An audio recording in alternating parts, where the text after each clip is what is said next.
მამისათა, ნაზისათა და წმინდისა სულისათა. ჩვენთან არის ღმერთი. ერისა და ეკლესიის ცხოვრებაში, ისტორიაში არის ისეთი თარიღები, რომელთაც აქვს განსაკუთრებული მნიშვნელობა ერისთვის და ეკლესიისათვის. აი ასეთი ერთ-ერთი თარიღი არის საქართველოს ეკლესიის ავტოკეფალია. უპირველეს ყოვლისა, რა არის ავტოკეფალია? ეს არის თვითმეთაური, კეფალიას თავი და ავტოს თვითონ არის თავისი თავი. ეს არის დამოუკიდებელი ეკლესია. და ჩვენს ისტორიაში განსაკუთრებული მნიშვნელობა აქვს იმ პერიოდს, როცა მეფობდა წმინდა მეფე ვახტანგ გორგასალი. მისი ღვაწლით იყო მიღწეული ის, რომ საქართველოში იყო დადგენილი პირველი კათოლიკოსი პეტრე და შემდეგ სამუელი პეტრეს შემდეგ. ცნობილი დიდი კანონისტი ვალსამონი ამბობს, რომელიც იყო მე-11 საუკუნეში, ამბობენ, რომ ივერიის ეკლესიამ მიიღო ავტოკეფალია და დამოუკიდებლობა. ორივე სიტყვას ხმარობს. დამოუკიდებლობა და ავტოკეფალია ნეტარი პეტრეს დროს ანტიოქიის კრების დადგენილების მიხედვით. ესე იგი, ანტიოქიის კრებამ გამოიტანა ეს განაჩენი და საქართველოს ეკლესიას მიენიჭა ავტოკეფალია. ავტოკეფალიასთან ერთად მეთაურს მიენიჭა ტიტული კათოლიკოსისა. კათოლიკოსის ტიტულს ანიჭებდა მხოლოდ ანტიოქიის პატრიარქი და მეტი არავინ. აი აქ ეს იყო ის კურთხეული განაჩენი, რომელმაც განაპირობა მთელი მომავალი ისტორია ჩვენი ერისა და ეკლესიისა. მთელი ჩვენი კულტურა, ლიტერატურა, ჩვენი აზროვნება, ყველაფერი იყო დაფუძნებული ჩვენს რელიგიურ წმენაზე და ეს გრძელდებოდა ავტოკეფალია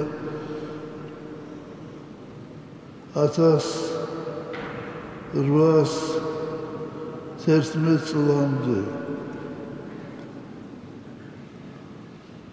იყო ავტოკეფალია იყო არაკანონიერად, უკანონოდ რუსეთის იმპერატორის მიერ გაუქმებული და საქართველოს პატრიარქი ანტონ მეორე იყო შეყვანილი ჯერ სინოდის წევრად და შემდეგ რიგითი ეპისკოპოსად რუსეთის ეკლესიაში. ქართველი ადამიანი არ ურიგდებოდა ამას და სულ მუდამ იყო მცდელობა ავტოკეფალიის აღდგენისა. მაგრამ ვერაფრით ვერ მოხერხდა ეს 1917 წლამდე. 1811 წლიდან 1917 წლამდე იყო მხოლოდ პირველი ეგზარხოსი ქართველი, დანარჩენი ყველა იყო რუსი და მიდიოდა რუსიფიკაცია ქართველი ერისა და ეკლესიისა. სიონის საპატრიარქო ტაძარში წირვა-ლოცვა სრულდებოდა სლავურ ენაზე. სასულიერო სემინარიაში ლექციების კითხვა მიდიოდა რუსულ ენაზე. თბილისში იყო ორი სასულიერო სემინარია, ქართული და სომხური. სომხურ სემინარიაში უკითხავდნენ სომხურად და ჩვენთან რუსულად.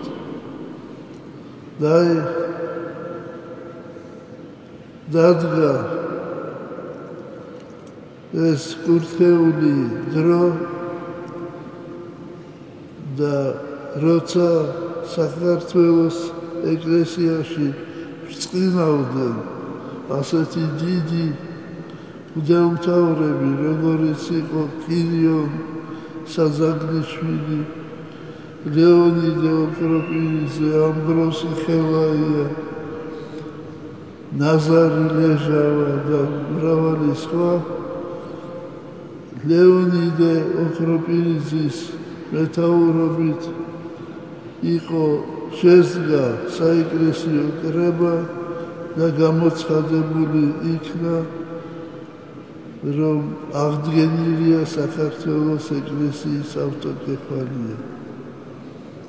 და შემდეგ კრებამ დაადგინა პირველ კათოლიკოს პატრიარქად კირიონი საძაგლიშვილი.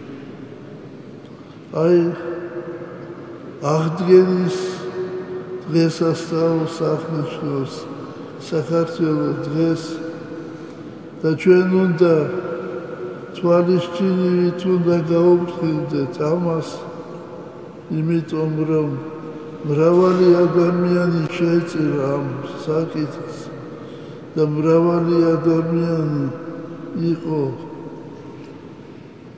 რეპრესირებული ამის გამო. ჩვენ აღვავლენთ ლოცვებს ჩვენი თავდადებული წინაპრებისათვის. ჩვენ აღვავლენთ ლოცვებს ჩვენი ეკლესიის გამტკიცებისათვის, ჩვენი ეკლესიის დასამღვდელოების და ერის ერთსულოვნებისათვის. ღმერთმა დალოცოს ჩვენი ერი და ეკლესია. ამინ.